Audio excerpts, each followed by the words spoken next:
Welcome to Pindar Poetry. We hope you learned something new.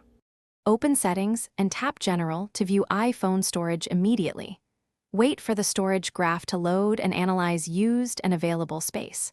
Review the recommendations list and large app sizes shown beneath the graph. Tap an app to see documents and data and purge caches or offload the app. Record the biggest storage users and decide whether to delete media or offload apps. Backup important photos to iCloud or a computer before deleting anything permanently. Note that offloading frees app space, but preserves user data and documents. Delete large message threads with many photos and videos to reclaim gigabytes quickly. Enable messages in iCloud to sync and remove local message copies automatically.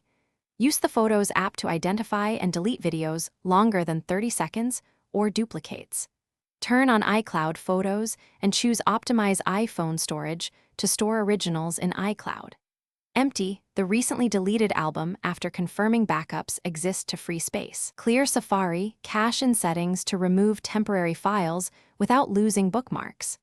Restart your iPhone after made. The only reliable way to make lasting iPhone storage is offloading unused apps. Offloading removes the app binary while keeping user data and preferences intact. Tap an app in Settings and choose Offload App to free the app size immediately. Reinstalling restores the app without data loss as long as the app still exists in the App Store. For photos and videos, the only durable method is backing up, then deleting local originals. Use iCloud, a computer, or external drive to store backups before deleting to avoid permanent loss.